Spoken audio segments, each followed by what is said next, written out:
পিতামাতার হক হচ্ছে 14টি। জীবিত অবস্থায় 7টি আর মৃত্যুর পর 7টি। তো আমরা জেনে নেই পিতামাতার সেই হক 14টা কি। জীবিত অবস্থায় যে 7টি হক রয়েছে তার মধ্যে একটি হলো পিতামাতার প্রতি শ্রদ্ধাশীল হওয়া।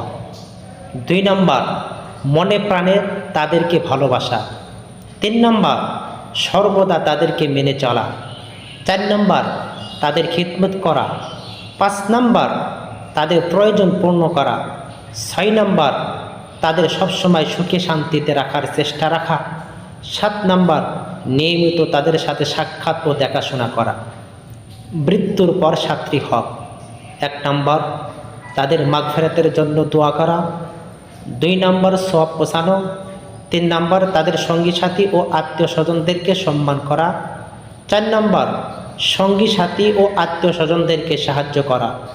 5 নম্বর, ঋণ পরিশোধ করা ও আমানত আদায় করা। 6 নম্বর হক, শরীয়ত সম্মত ওসিয়ত পূরণ করা।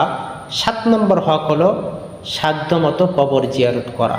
আল্লাহ তাআলা আমাদেরকে পিতামাতার এই 14টি হক পালন করার তৌফিক দান করুন। আমিন।